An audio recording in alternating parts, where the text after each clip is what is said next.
E uma pessoa está perguntando se existe algum livro ou similar que possa nos ajudar no desenvolvimento da atenção. Todos os cassetes e os CDs que estão sendo distribuídos têm uma energia para isto.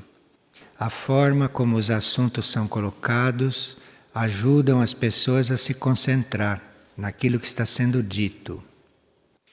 E quando nós editamos este material, nós levamos muito em conta o ritmo dele, o ritmo sonoro, de forma que tudo é feito com cuidado para que a atenção também seja desenvolvida.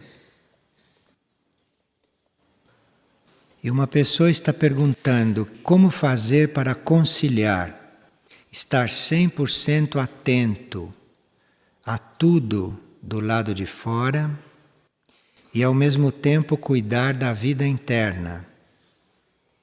Se isto vai se revezando. Então, o desafio é nós fazermos as duas coisas ao mesmo tempo.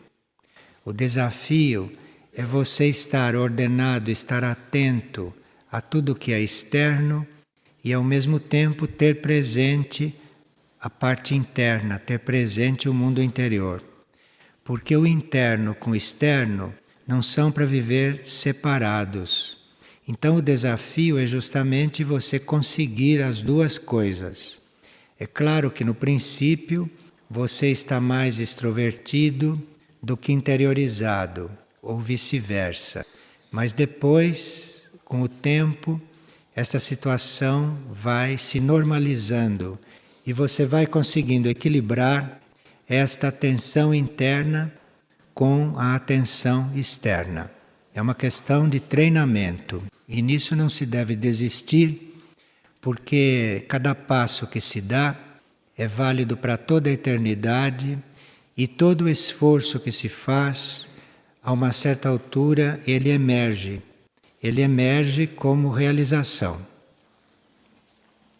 E uma pessoa está perguntando qual é a diferença entre esquecer de si próprio e estar atentos a todos os movimentos dos nossos corpos. Como é que nós podemos estar atentos aos corpos e ao mesmo tempo esquecendo-se de si? Esse termo esquecer de si, ele inclui que nós temos que colocar a necessidade do outro sempre em primeiro lugar. Então, se nós colocamos a nós mesmos sempre em primeiro lugar, a nossa necessidade sempre em primeiro lugar, isto é o contrário de se esquecer de si. E quando nós colocamos a necessidade do outro em primeiro lugar, e isto fica incorporado, e nós fazemos isto naturalmente, nós vamos assistir às nossas necessidades serem supridas, sem que a gente tenha que cuidar muito disto.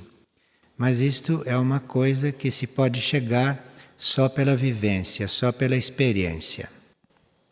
Agora, estar atentos aos movimentos dos nossos corpos, isto é em nome da harmonia e da boa vibração de um ambiente. Então você pode estar esquecido de si, você pode se estar colocando sempre no último lugar, não é como diz aquele texto sagrado? Quando você chegue num lugar, você se coloque sempre na última fila. Isto quer dizer você se esquecer de si. E ao mesmo tempo você estar atento aos movimentos dos seus corpos, isso é em nome da harmonia e da boa vibração de um ambiente. Então você pode estar esquecido de si, mas saber se você está bocejando, que você está alterando a vibração, que você está produzindo desarmonia, não é? Você está expelindo uma série de micróbios, uma série de vírus que podiam estar sendo resolvidos dentro do seu corpo. Então, é preciso conciliar isto. O cuidado com os corpos é em função da harmonia, da boa vibração de um ambiente, da ordem, do mundo em geral. Cada corpo nosso tem a sua própria consciência e é necessário educar esta consciência. É necessário fazer com que esta consciência evolua. E os nossos corpos têm que aprender, os nossos corpos têm que perceber, sentir e depois assumir serem canais para a manifestação da alma ou a manifestação dos nossos núcleos internos. E isto é uma educação que o corpo recebe. E isto é uma vibração que ele assimila, que vem do seu cuidado para com ele nesse sentido, e que, no fim do processo, ele fique bem à vontade, sendo um canal desses núcleos internos, desses núcleos superiores. Então tudo isto é compatível sim com estar esquecidos de si, porque nós não vamos cuidar do corpo e não vamos cuidar destas coisas em nome de nós mesmos, mas em nome de tudo aquilo que pode ser ajudado. E uma pessoa está se lembrando que no livro A Quinta Raça, nós falamos em detalhes da operação resgate no plano físico e que isto ainda não ocorreu. Então a pessoa quer saber se esta operação foi retardada ou se não vai mais haver. No período em que o livro A Quinta Raça foi escrito, nós estávamos vivendo um momento diferente desta operação, porque ali havia até uma data marcada para esta operação acontecer. E essa data nunca foi publicada, nem na Quinta Raça, mas havia uma data marcada. Mas como todas as datas no plano físico são móveis, não existe nada fixo, mesmo com uma data marcada, que era uma previsão, e para ali todo o universo estava preparado para isto, esta data é movível, esta data não é fixa. E de fato, quando passou aquela data, que poucos sabem, a operação também ficou em alerta. Não se deu porque não foi necessária, mas a operação ficou pronta, como está pronta até hoje. O que aconteceu a partir do momento em que se adiou a operação? O que aconteceu foi que todos os que estavam colaborando na operação internamente passaram a colaborar em outros níveis com esta operação. E hoje nós não estamos mais falando na Operação Resgate, assim como está na Quinta Raça, porque já estamos com aquela fase preparada para qualquer eventualidade. E por estarmos já preparados para aquela eventualidade, nós já estamos trabalhando na operação em outros níveis, em outros pontos do processo. Hoje nós estamos considerando no nosso trabalho a Operação Resgate do ponto de vista da alma, que deve ser liberada das leis materiais, que deve ser liberada do karma material. Tudo isso é resgate, tudo isso faz parte da operação em outros níveis. E também do resgate das mônadas, que podem se liberar da evolução material e começar a sua trajetória abertamente, livremente, por outros tipos de evolução. Então a operação continua em outros níveis e aquela do plano físico está pronta para acontecer a qualquer momento, se for necessário. Pois não? O que faz o universo todo se mover numa outra direção? Sim, ela está perguntando por como é que o universo todo está esperando isso e isto muda. As coisas no universo mudam também. Não existe nada que aconteça na Terra que não seja reflexo de algo que está acontecendo no universo. Tudo que acontece na Terra, ou tudo que é previsto para acontecer na Terra, num certo sentido e de uma outra forma, está acontecendo em todo o universo. Aqui na Terra nós chamamos de operação resgate. No universo, isto é um outro tipo de operação, é um outro lado desta operação. Então, o que estava para acontecer na Terra, de uma certa forma, estava para acontecer em todo o universo, não com as mesmas características, não pelos mesmos motivos, mas uma coisa interligada. Então, assim como na Terra, cada ser deve ser resgatado para o plano da alma, para o plano da mônada, no universo, cada planeta, cada estrela, cada corpo celeste deve ser resgatado para o seu nível imediatamente superior. Então há planetas no sistema solar, como por exemplo Mercúrio, Vênus, Júpiter, que têm que ser resgatados para a vida informal. Porque esses planetas estão hoje no plano físico também. Então eles têm que ser resgatados para planos superiores. Devem desaparecer do plano físico. E deve haver forças cósmicas que estão cuidando desta operação resgate, nesse sentido. Percebe a analogia? É diferente formalmente, mas é um fato que está acontecendo em todas as partes. Porque enquanto um planeta ou uma estrela estão no plano físico, eles estão desenvolvendo leis materiais. E eles precisam ser resgatados para planos superiores, para planos invisíveis, para que eles entrem totalmente na evolução imaterial, que é uma evolução superior. Isto é um resgate. É o resgate de Vênus, é o resgate de Mercúrio. Desaparecer do plano físico e a vida se trasladar para os planos imateriais. Por isso é que o universo todo está comprometido na operação. Na Terra ela tem um sentido próprio para nós, no nosso âmbito, e no cosmos ela tem outro sentido, próprio para o plano cósmico, próprio para a consciência destes seres. E aqui uma pessoa que está com problema de coluna, já fez várias coisas e está fazendo uma pergunta sobre isso. A coluna simboliza o nosso caminho ascensional. Então, se nós estamos elevando a nossa mente, se nós estamos nos elevando em consciência, a coluna está livre, simbolicamente. E aí não deve haver problemas de coluna, a não ser problemas kármicos, que tenham ficado em suspenso e que a gente ainda tenha que resolver. Mas se a nossa energia está subindo, se a nossa energia está se elevando, e ela se eleva quando a nossa consciência se amplia. A nossa consciência se amplia, se alarga, então a energia vai subindo. E aí a coluna está sadia. Aí a coluna não tem problemas. Agora, se alguém está fazendo esta ascensão e tem problemas na coluna, é porque esses problemas são kármicos e anteriores e devem ser resolvidos, devem ser equilibrados. Mas ela fazendo o trabalho de elevação da consciência, ela vai, no mínimo, amenizar esses problemas.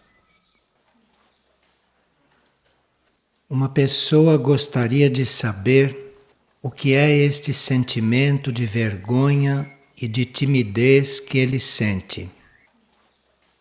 A vergonha e a timidez corresponde a nós estarmos identificados com o nosso eu inferior, de nós estarmos identificados com a nossa personalidade. A identificação nós devemos fazer com a alma. Os veículos, os corpos, o eu inferior é apenas um objeto de trabalho para nós, mas não de identificação.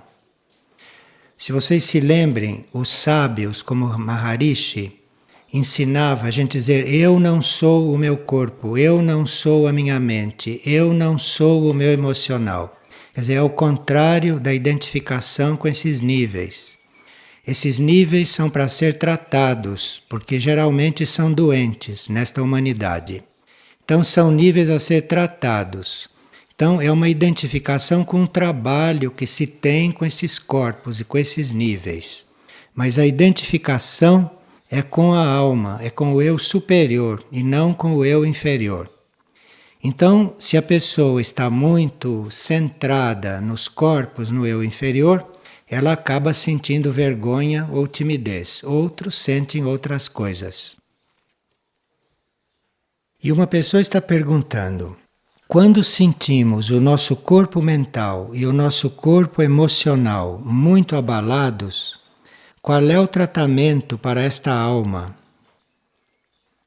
Há coisas dos corpos que só podem ser resolvidas ou só podem ser restauradas através de uma reencarnação, através de um tratamento que se dá à alma, à consciência, no intervalo das encarnações.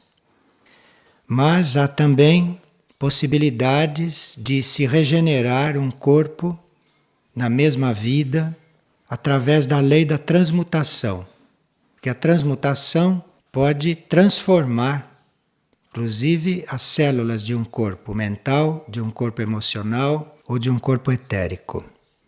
Então, existem aqueles que são transmutados nestes corpos. Pode-se ter o corpo até trocado, em certos casos.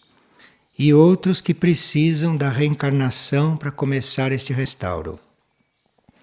É preciso pedir ajuda às hierarquias e, no pedir esta ajuda, não ter planos para si próprio. Porque para uma reestruturação de um corpo mental ou de um corpo astral, para uma transmutação, precisa que a gente não tenha planos para si mesmo. Porque uma transmutação pode trazer uma considerável mudança nas circunstâncias da nossa vida ou na forma daquele corpo reagir. Então é preciso pedir ajuda às hierarquias e não ter planos para si próprio. E aguardar a ajuda, sem duvidar. Pode vir na mesma vida ou numa sucessiva.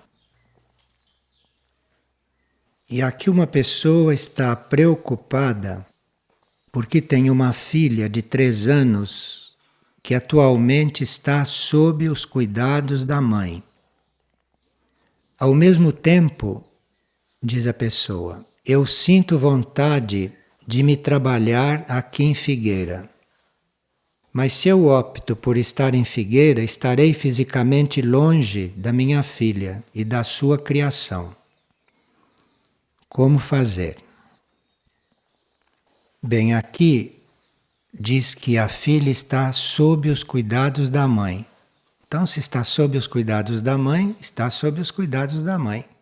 Num certo sentido, você está livre para optar por outras coisas, se a filha está sob os cuidados da mãe.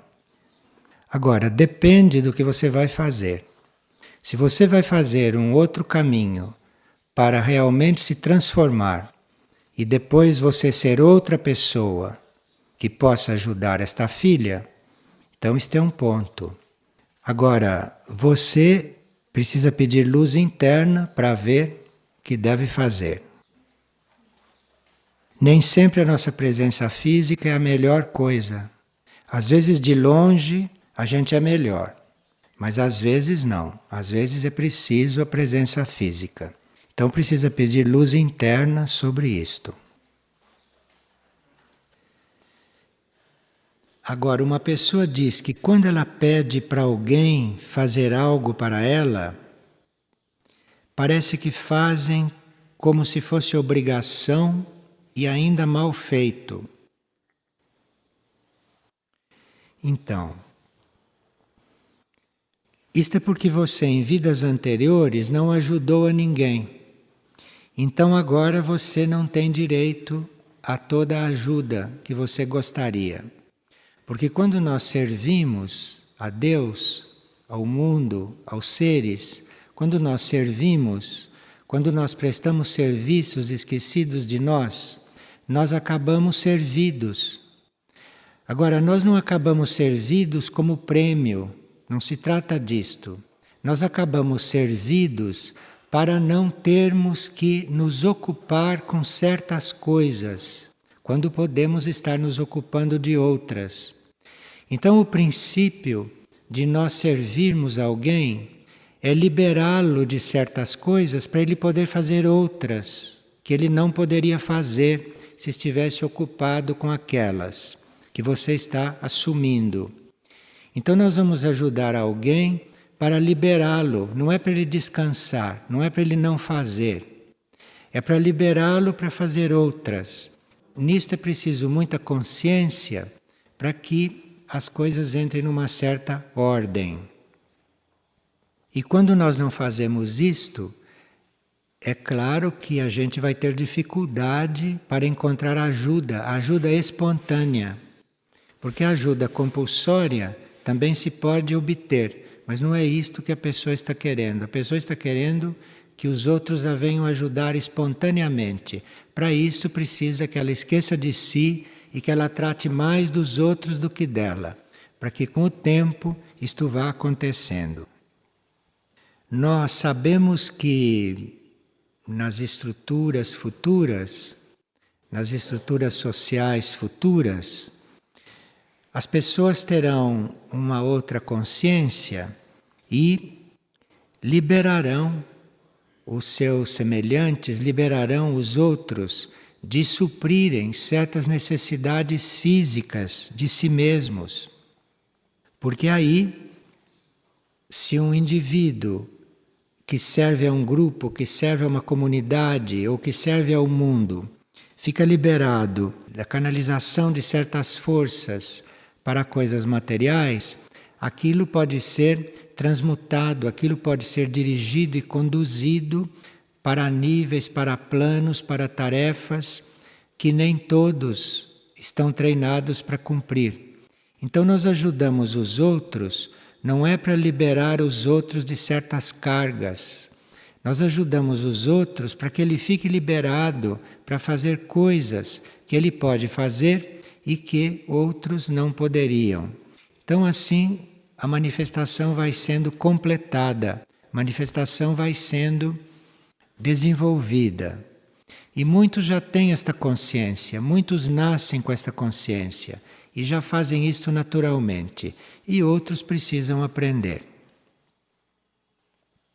E o que eu sou, afinal? Pergunta uma pessoa. Esta é uma pergunta que todos gostariam de ter respondida. Mas para ter respondido esta pergunta, o que nós somos realmente, é preciso perguntar, é preciso querer saber. Então a gente precisa estar sempre voltado para dentro, para o centro da própria consciência, e sempre perguntando o que eu sou. É muito bom fazer isto, todos necessitam disto. Porque nós ficamos hipnotizados com a nossa aparência. Nós ficamos hipnotizados com aquilo que somos na vida externa, ficamos hipnotizados com a nossa figura, com os nossos hábitos, não? Com a nossa experiência. E com isto vamos nos distraindo e desencarnamos sem saber o que éramos. Então é preciso mesmo estar muito atento, estar sempre perguntando o que eu sou. Ninguém está liberado desta pergunta. Só que esta pergunta não deveria ser feita para os outros, mas esta pergunta pode ser feita para o próprio interior, para o próprio núcleo interno, lá onde está a nossa essência, lá onde está o indivíduo verdadeiro, o indivíduo real. E uma pessoa está perguntando o que é mediunidade. A mediunidade é um estágio pouco avançado da comunicação. E a mediunidade, como estágio dessa comunicação, é pouco segura, principalmente quando não se tem consciência do que se está recebendo e principalmente quando não se tem consciência do que se está dizendo e reproduzindo. Porque há formas de mediunidade inconscientes e essas são as mais perigosas. Porque o indivíduo não tem a possibilidade, o indivíduo não tem a oportunidade de filtrar aquilo que ele está recebendo de fora ou do interior dele mesmo. Nós devemos estar sempre conscientes, sempre atentos, mesmo quando a mediunidade foi desenvolvida, porque nós temos que ter a consciência do que está se passando. Então a mediunidade tende a nos deixar passivos, tende a nos deixar súcubos de forças, de movimentos e de impulsos que nem sempre são nossos, nem sempre vêm do nosso próprio ser. E quase nunca vem de uma hierarquia espiritual, vem de um nível de consciência elevado. Isto porque quando nós falamos em mediunidade, nós estamos nos referindo a uma comunicação emocional ou a uma comunicação mental. Porque quem tem uma comunicação superior não precisa de mediunidade. Quem tem uma comunicação superior recebe aquilo por uma percepção, ou por intuição e não por mediunidade. Mediunidade é um movimento, é uma comunicação através do plexo solar. Você recebe emocionalmente, você recebe pelo plexo solar, por esta região do estômago. E isto pode vir também, ou facilmente virá, de uma outra consciência que também está localizada no estômago, também está localizada nesta área do corpo, que é uma área que não tem sabedoria. Nossa sabedoria é representada no corpo físico do tórax para cima e não do tórax para baixo. Então, a mediunidade é um estágio muito pouco avançado. Através da mediunidade, nós recebemos coisas que vêm de níveis inferiores de consciência, tanto assim que entram pelo nosso plexo solar, não entram pelos centros mais avançados, não entram pelos centros superiores. Também é bom que se saliente que aqueles que desenvolvem mediunidade acabam rompendo o plexo solar ou deixando o plexo solar traumatizado. E numa próxima encarnação já se nasce com o plexo solar traumatizado, já se nasce com sérios problemas emocionais. Nessa categoria não se está incluindo aqueles que prestaram serviços como médiuns, porque no fundo, médiuns somos nós todos. Médiuns são aqueles que são intermediários entre um nível de consciência superior e outros. Agora, o que a gente chama de mediunidade, geralmente é isto no plano astral ou no plano mental inferior. Planos que não dão segurança com respeito ao que possamos saber o que está realmente se passando. Então todos nós somos intermediários, todos nós somos mediadores para que certas energias surjam, fluam e sejam irradiadas. Mas isto é um pouco diferente de mediunidade, porque nós podemos ser mediadores em vários níveis, principalmente em níveis de alma ou de intuição. Mas a mediunidade começa em um nível mais abaixo. Mediunidade começa logo em seguida ao nível físico. Então, é um nível muito pouco seguro. E uma pessoa gostaria de saber qual é o significado dela estar ganhando muitos relógios. Relógios de pulso. Sendo que o último que ela ganhou, a data atrasou um dia, aquela data que o relógio marca. Bem, realmente os objetos são simbólicos. Cada objeto simboliza alguma coisa, não? Não há nenhum objeto que não fale conosco. Então, se você tem um objeto na sua frente, preste atenção nele porque ele tem um recado para você, ele tem uma mensagem.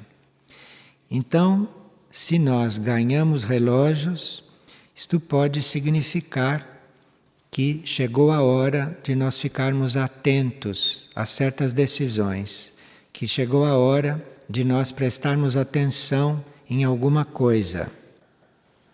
Ou pode estar significando que nós temos que ser mais atentos, que nós temos que ser mais pontuais. Agora, os relógios são também símbolos de outros tipos de aviso. Então, muitas vezes, nós podemos, se estamos muito impessoais e se não estamos envolvidos com o processo de ninguém e nem com o nosso, nós podemos, por exemplo, em visão interna, ver um relógio. Isto pode estar nos avisando que alguém vai desencarnar. Ou isto pode estar nos avisando que nós vamos desencarnar. Geralmente o relógio é mais para os outros. Para nós existem outros símbolos, como por exemplo, cabides sem roupa.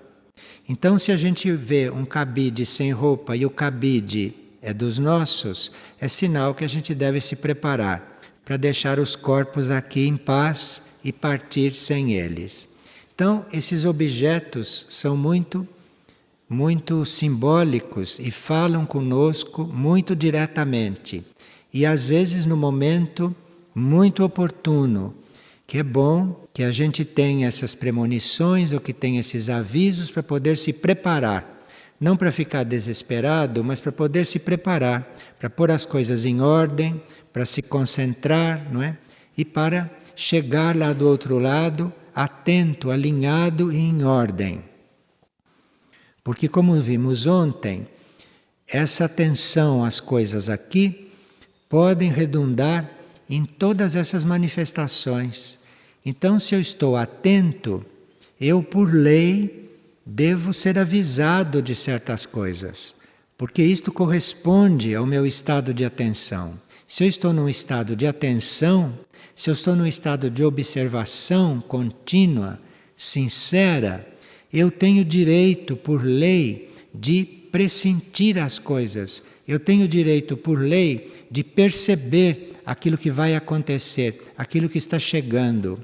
Então, um dos mais concretos resultados desta atenção, desta dedicação à precisão, é nós começarmos a perceber nos objetos, começarmos a perceber nas situações e nos ambientes símbolos e vermos certas coisas concretamente, como isto. Se alguém está trazendo um relógio para esta pessoa e ela recebe vários relógios, elas estão repetindo para ela a mesma coisa. Preste atenção, fique atenta, seja pontual, não é? Então, cada objeto pode nos dar recados semelhantes. E qual é o conceito a respeito da doação de órgãos depois da morte física de alguém? Isto varia de uma pessoa para outra. Nós não deveríamos tocar no corpo de uma pessoa enquanto o etérico não se desprendeu completamente. Tocar quer dizer operar, com bisturi, eliminar ou tirar órgãos, etc. Então, enquanto o etérico não se desprende totalmente, e o etérico leva algumas horas para se desprender, dependendo do grau de apego que nós tivermos a esta vida externa. Então, se nós somos muito apegados e muito preocupados com os fatos externos, na hora da nossa passagem, o etérico leva mais tempo para se desprender. E se nós somos desapegados, estamos preparados, o etérico se desprende mais rapidamente. O etérico é o meio de comunicação entre a vida externa, entre o corpo físico e os nossos corpos sutis. Então, se nós extraímos os órgãos de alguém que acabou de desencarnar e que o etérico ainda não se retirou, o etérico vai transmitir para os corpos sutis, para o astral e para o mental, os sinais daquela operação. Então, lá do outro lado, os corpos sutis vão perceber que algo está acontecendo com o corpo físico. E dependendo do grau de harmonia destes corpos, esta sensação vai ser mais ou menos harmoniosa, lá para os corpos sutis que já estão em outras dimensões. Portanto, retalhar um corpo físico enquanto o etérico está presente equivale a fazer com que os corpos sutis possam sentir, possam perceber aquela operação. Mas isto, como se disse, varia de caso por caso, e esse assunto da doação de órgãos fica entregue à consciência de cada um. Porque nós não sabemos o que fizemos no passado com o corpo dos outros, nós não sabemos se já retalhamos alguém numa vida passada, e assim podemos equilibrar disso sendo retalhados depois que desencarnamos. Agora, aqueles que doam órgãos ou que recebem órgãos doados devem saber que cada órgão do nosso corpo participa do karma do corpo. E o karma entre os órgãos também não é igual. Então, existem certos órgãos que foram os protagonistas de certas ações nossas. Então, aqueles órgãos têm o karma destas ações, o karma físico destas ações. Então, quando nós doamos um órgão para alguém, nós doamos parte do nosso karma físico para aquele. Então, no corpo daquele entra um outro tipo de karma, que fica por conta dele depois transmutar ou equilibrar. E vice-versa, quando nós recebemos um órgão de alguém, nós estamos assumindo o karma daquele órgão físico. Aquele karma se introduz no nosso corpo físico. Isto pode ser, em certos casos, um serviço que se preste.